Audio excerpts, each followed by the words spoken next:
Cadillac's hit music station, 107.9 CDY. Time to pause the music for about 30 minutes for some local chat. It is Cadillac Unscripted, and it's sponsored by our friends at Independent Bank, as well as Marianne Quist of Remax Central.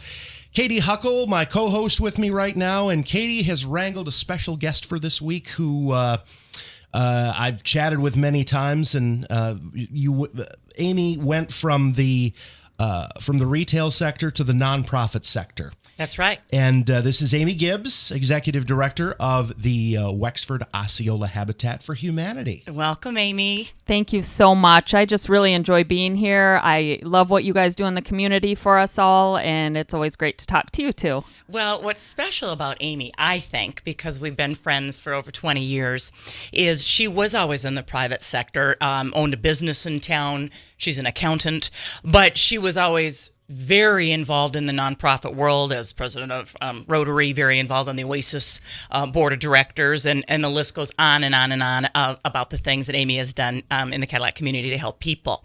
And so I got the phone call that she was interested in moving into the nonprofit sector, and we had a nice talk about that, and I thought, whoever she goes to work for is going to be very lucky. So I know you went through an interview process, but I think you picked them. They didn't pick you. That's what I think. I agree. You know, I say every day, this is my God job. I get to do everything I love to do every single day. And in the best part of it is I'm helping the people in our community. So it's great. It was a great move for me. I enjoy every day of it. And so it's all good. Okay. Well, we talked a little bit about what we wanted to cover in today's show. Can you start us out with how is Habitat doing? We're in the middle of a pandemic. You had to close operations for a while. How are you doing? Thanks, Katy. We are doing really well at Habitat. We are focused on being organized and structured. We have great leadership on the committee levels who, as overall, have a great passion for the organization and serving our community. So if you combine these together, it is almost guaranteed to be success. And so we are just looking at it with a great positive attitude. Obviously, it has affected us in ways, but we are just keeping our head up and moving forward. Okay, that's great news. The people that you serve, and you serve a lot of people, how have they been impacted by COVID-19? Yeah, so they've been impacted by COVID-19 just like everyone in our community. It's been a challenge. We have a really strong and engaged team that has been able to weather the COVID impact, and we're still able to serve our clients. So during the pandemic, I still worked 100% from home. So I was able to work through some training issues. I was involved in a lot of things with Habitat for Humanity Michigan, where they were creating policies together with me and procedures and ways that we could keep everyone safe once we did get back. Okay. The people that were affected the most, our partner families. I decided to contact each one of them individually to see where they were at. These are folks that have received homes from Habitat. Correct. Okay. Folks that are once a Habitat family, always, we say, and they are still, making their mortgage payments to us. And so we wanted to know how this affected them. And so some of them were laid off, and they had, like a lot of people, a long time before they were able to get unemployment. So at that point, we decided to work with other agencies in our community. Love Inc. stepped forward and helped some of our partner families with some utilities that needed to be paid in the meantime.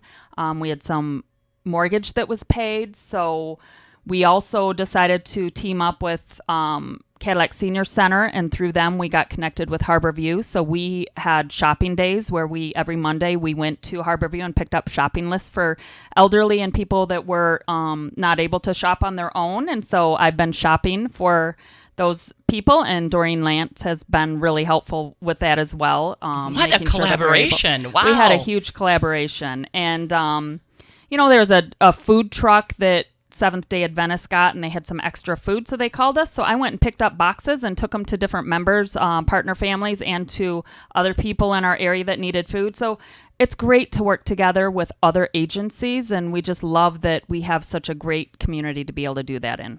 I think our listeners would be surprised, I know I am, to know it isn't just go through the program to get the house built and you're done. You're still in communication with these people. Can you describe that relationship with these families? Absolutely. It was so good for me. Being new to Habitat, I was able to call every one of our families and just kind of hear their story, hear how they're doing. They're just like everybody else. We're all people that just want to make sure that we are able to keep our head above water during this. And, it was nice to have that one-on-one conversation and to know that every at the end of the day, we're all going to be okay if we all work together. Yeah, that's wonderful. I like to say anxiety gives power to the problem. So just one problem at a time, one day at a time. And it sounds like you reached out and calmed a lot of people down and gave some people peace of mind. I hope so. Yes, it sure does. Amy, you mentioned keeping your head above water. So what have you had to do to keep the organization's head above water in this time? Good question, Rich. So we were able to survive the shelter in place, but kept our operations still going, like I mentioned earlier. So we did have a mandatory shutdown at our restore. So that was a loss of revenue, about 2 months, which took a hit on our fiscal year 2020. But we were aware of that. So we made sure to keep our head in the game. We took a conservative approach to not overextend ourselves. We continued to plan the year. We plan a year to 2 out on our builds. So this current year was already figured into our budget. So our next year's budget, we are working to make sure that we're able to continue with building a home. And so we did have a delay in our current build because of the shutdown, but we did open up that construction. And so we're hoping to have our family, the Inchco family, in by Christmas. There was about a 6-week delay, but we're still plugging away and trying to get them in. So that is where we're looking at. So financially, we are okay. We obviously need to continue to be conservative in the future so that we can continue to serve the families in our community like we want to and intend to. Amy, so many nonprofits have meager cash reserves. Did that help? Were you ready in terms of, you don't have to give us details, obviously, but there was a reserve position that you had to tap into probably in a situation like this. Right. So you mentioned in the beginning that I came from the accounting field. So that was one thing I knew this was coming. I looked at before I accepted the position to make sure that we were financially okay. And we do have the income to sustain through this because we make sure that when we have our build that it's covered, and next year's build we'll look at. So we do have some cash reserves. We were able to get some federal funds that helped us with the restore close. Wow. And we were able to get a loan to help if we need to. This is actually, we were able to get an SBA loan, and this is going to be able to help us. We had an opportunity come to us, a past partner family is moving out of the area, and Habitat has the first right to purchase a home back. I see. So we're thinking, how can we do this? What can we do? Well, the SBA had some loans available at very low interest rates. And so we have decided to go ahead and do that. So we are going to be able to serve 2 families in our community next year, which is awesome and fabulous. And we can't wait. So especially given this situation, it's making lemonade out of lemons. Exactly. So an existing home, that won't count as one. You'll be able to get a family into the existing home and then start building another one. Is that what you're saying? Well, we're currently building one right now, and Right. next year we would build another home. And then we also have this home that we are repurchasing. So we will have hopefully 2 projects. Now, we do serve Wexford and Osceola County. So next year our home that we would build would be in Osceola County. Okay. So we do a program that we're going to start, and it's called Critical Home Repair. So we're hoping that maybe next year for Osceola, we can do a critical home repair project where we go in and do, new roof, or we rehab a home and put a family in that. So we have a couple great options, and we're just looking forward. It's a bright, awesome future at Habitat. So Amy, does it go every other year, Wexford, Osceola, that way? Correct. Ultimately, down the, now you're talking about my goals that I presented to the board. Ultimately, I'd like to be able to do one in each county each year. We aren't there yet, but with some of these SBA funds, we're hoping to start that. So, it's a great thing. Thank you. Can you tell us, because there's been studies that talk about the stability of home ownership and what that can do for a family.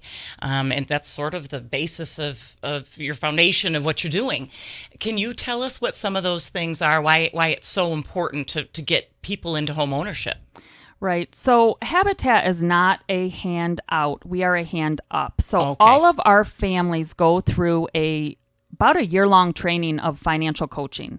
So we're able to make sure and be, pretty confident in the fact that they're going to be able to make their mortgages, because we hold those mortgages in-house currently. And so that's a 0% interest rate. So as we put people in homes, we definitely want them to be able to, own these homes, make their payments on time, get the confidence they need and know, and the stability and safe, affordable housing that Habitat does, so we can continue to pay it forward and put more people in houses. So as we look at our families, that is key. They take a financial course, like a credit counseling course. They have a home ownership course.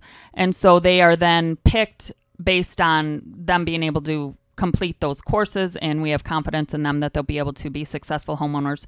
And that builds generations for the family. Generations will be able to be a part of this new home. They have the confidence. It's theirs. So they are forever going to be able to make a mark on their family by having a home that's safe and affordable for them. Excellent. I think there are folks out there that think they're free houses, but they're making principal payments to you, just not interest payments to you. Exactly. They are making principal payments, and that is, we have an outside organization that works with all habitats that collects those for us, and then, they send it to us, and it's just a great way to get people in homes and have it be affordable for them. Wow. Can you talk a little bit about the application process and how folks can become a partner family? Sure. So we have an open enrollment month. This year it was in February. We received applications from both Wexford and Osceola counties. Then COVID hit. So we kind of put that on hold. So we have not actually chosen our family out of those applications for next year's home build yet. Once we do that, we're going to ramp that back up here soon, hopefully in the next couple weeks, so that we can choose that family. And then we interview them. We do credit checks. We go to their home and see their current living conditions. We then, as a committee, make decisions based on that information and the rating sheets that we have, and that's how we choose our next family. When you have a family that you choose, so you have a stack of applications, do you have the application process continue with each home, or do you go back to a previous pile? Does it repeat? Funny you asked that question, because that was just discussed at our board meeting this morning. Okay. Because we have this additional opportunity of another home that we did not know we were going to have, we are thinking of looking back through those past applications to see if there's someone who fits the bill. Typically, we're building a house based on family structure and dynamic, but this time we already have a house that we need to find a family to fit into. So there's certain criteria through Habitat, certain number of bedrooms for the number of children in the family, and if there's, certain ages. So it's not just you have 3 kids, you get a 3-4 bedroom house. We look at a lot of the dynamics before we make that decision. So it'll be exciting. Oh, absolutely. What's a typical number of applicants per year?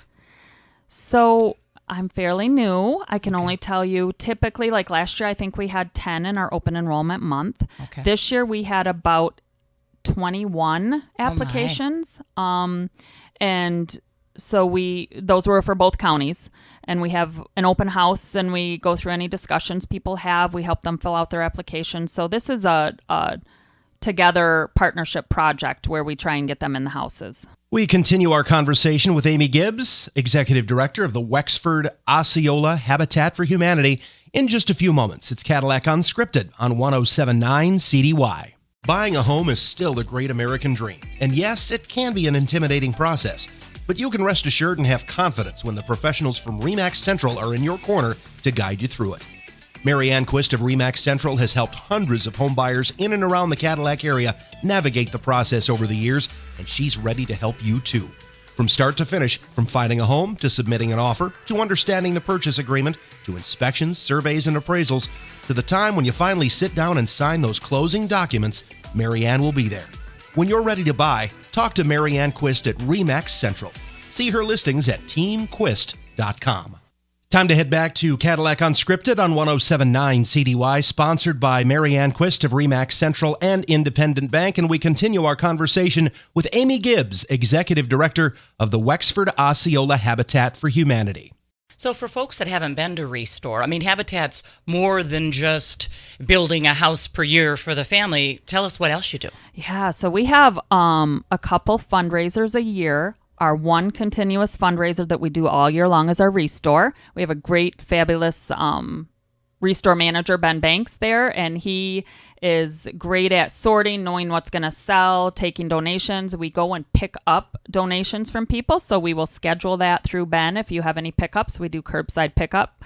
We are doing everything socially distanced and safe, like we are asked to do at this time. And all of our items that we get into our store are quarantined for 3 days before we put them on the sales floor. Oh, and wow. that is recommended by the CDC, and we sanitize and clean everything. So our Restore is our biggest fundraiser.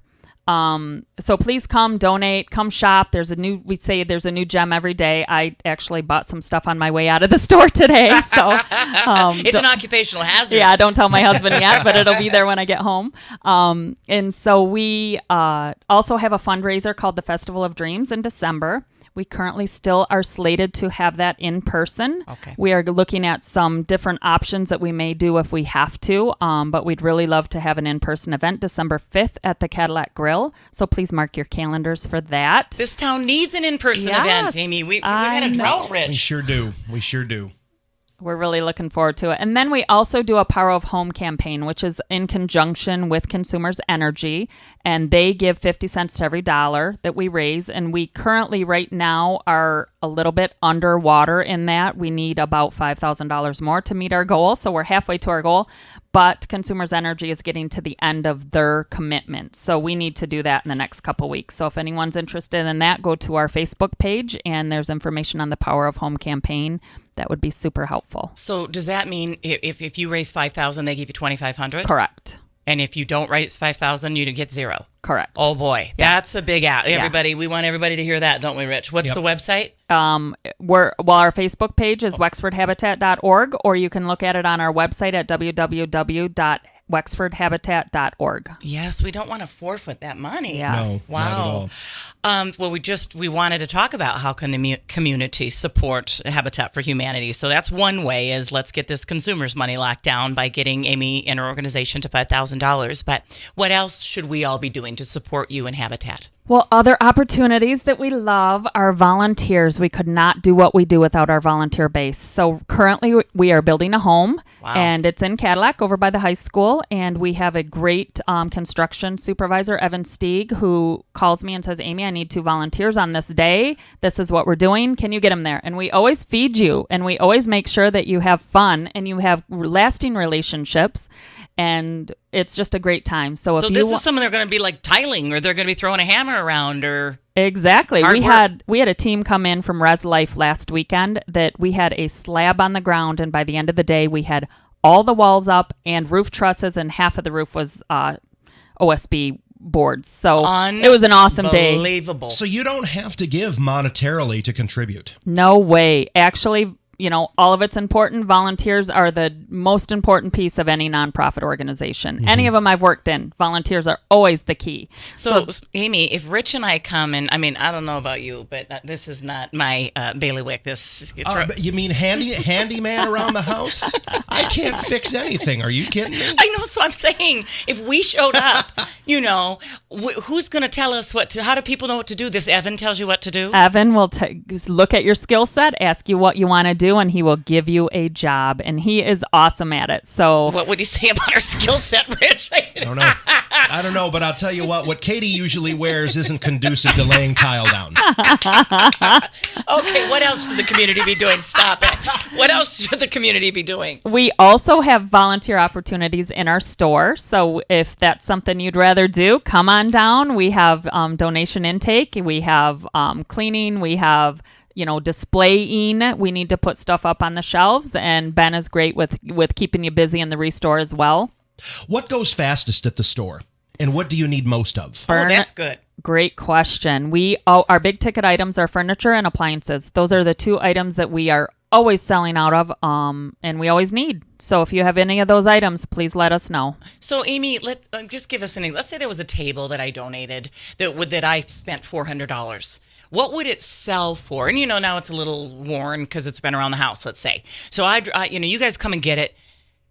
What does it something like that sell for? Typically what Ben prices items at is a third of their retail cost. Okay. So that's a good benchmark. So you're not giving it away? No, we're not giving it away. And it's always cleaned up. We make sure if there's broken parts that we, either fix or don't sell. I mean, currently I saw when we were walking out, we have one of those Amigos.